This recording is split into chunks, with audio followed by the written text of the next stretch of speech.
Does the government subscribe to this view that Muslims as a group cannot be trusted and they think negatively? Third point, sir.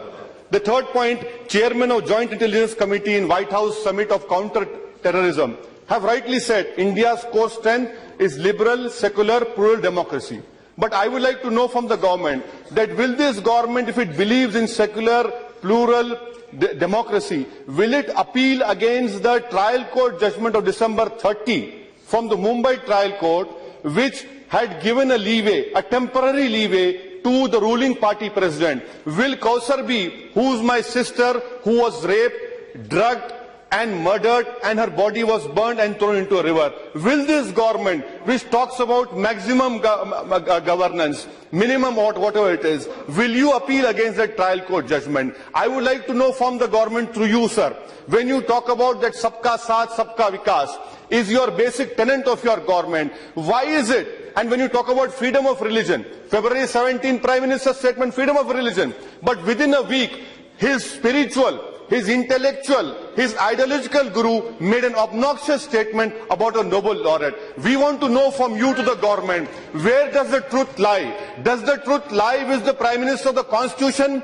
Does he still talks about Constitution? Or the truth lies with what his spiritual, ideological mentor, guru is saying? We want to know from the Prime Minister where the truth lies. Sir, the third point which I want to know from the government is, if what the Prime Minister says is right, he believes in freedom of religion, then what is happening in Kushinagar, Uttar Pradesh? 150 Muslim families have been forced to leave their house. Why? Because the good old person who's there. Sir, I want to know, why isn't this government able to control a cancer doctor, an oncologist who's spreading not his but his cancerous communalism throughout the country? Why is the government quiet on it?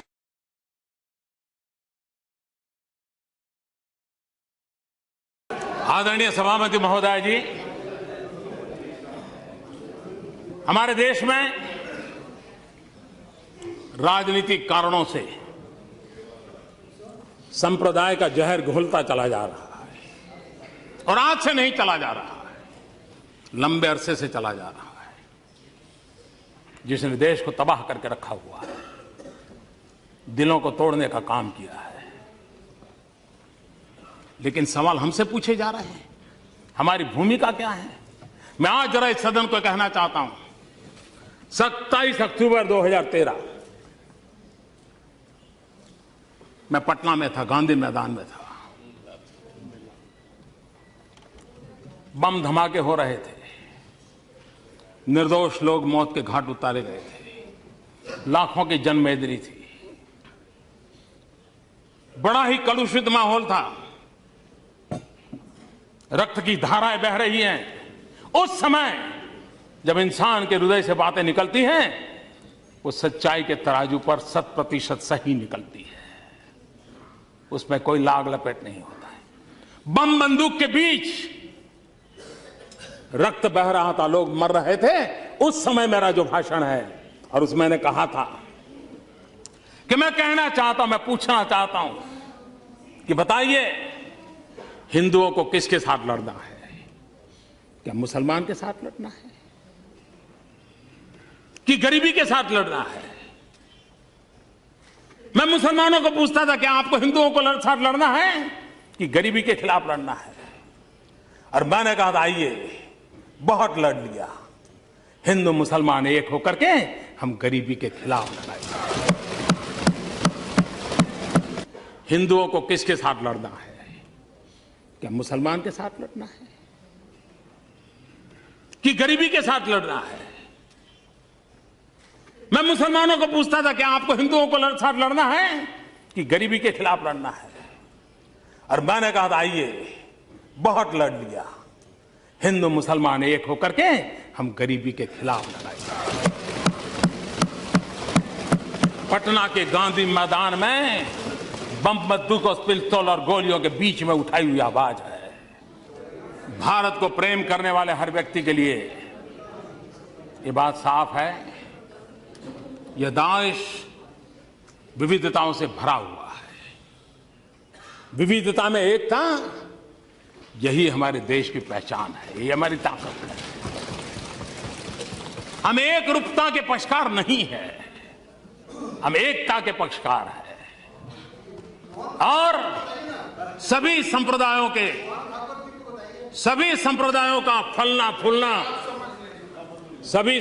का फलना फूलना ये भारत की धरती पर ही संभव होता है। ये भारत की विशेषता है। और मैं ये कहना चाहता हूं कि हमारा जो संविधान बना है वो संविधान हजारों साल के हमारे चिंतन की अभिव्यक्ति है। हमारा जो संविधान बना है वो हमारे भारत के सामान्य मानवी की आशा आकांक्षाओं की प्रतिबिंबित करने वाला संविधान है। और इस संविधान के मर्यादा में रह करके देश चल सकता है। देश संविधान की मर्यादाओं के बाहर नहीं चल सकता है। किसी को भी कानून हाथ में लेने का अधिकार नहीं होता है। किसी को भी संप्रदाय के आधार पर किसी के साथ डिस्क्रिमिनेशन करने का अधिकार नहीं होता है। हर एक किसी को अपने साथ चलने का अधिकार है। और मेरी जिम्मेवारी है सरकार में बैठा हूं, सरकार कैसे चलेगी उसकी जिम्मेवारी है।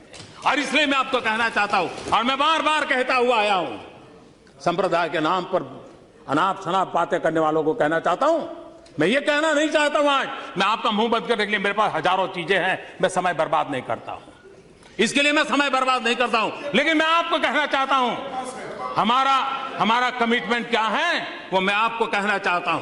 मैंने बार बार कहा है मेरी सरकार का एक ही धर्म है। मेरी सरकार का एक ही धर्म है इंडिया फर्स्ट। मेरी सरकार का एक ही धर्म ग्रंथ है भारत का संविधान। मेरी सरकार की एक ही भक्ति है भारत भक्ति। मेरी सरकार की एक ही पूजा है 125 करोड़ देशवासियों का कल्याण। मेरी सरकार की एक ही कार्यशैली है सबका साथ सबका विकास। मेरी सरकार का एक ही धर्म है इंडिया फर्स्ट। मेरी सरकार का एक ही धर्म ग्रंथ है भारत का संविधान। मेरी सरकार की एक ही भक्ति है भारत भक्ति। मेरी सरकार की एक ही पूजा है 125 करोड़ देशवासियों का कल्याण। मेरी सरकार की एक ही कार्यशैली है सबका साथ सबका विकास। और इसलिए हम संविधान को लेकर के संविधान की सीमा में रह करके देश को आगे बढ़ाना चाहते हैं। हमारे यहां एकम सत विप्रः बहुधा वदन्ति हमारा तत्व ज्ञान रहा। Truth is one says calls in a different way. सत्य एक है, विद्वान लोग उसको अलग अलग तरीके से कहते हैं। ये हम कहने वाले लोगों में से है। और इतना ही नहीं, यही देश है जहां गुरु नानक देव ने क्या कहा है। गुरु नानक देव ने कहा है सब में ही रब रेहिया प्रभु एकाई। सब में ही रब रेहिया प्रभु एकाई। पेख पेख नानक बिगसाई। The one God pervades within all, beholding him in all, Nanak in delighted. ये हमारा तत्व ज्ञान रहा है।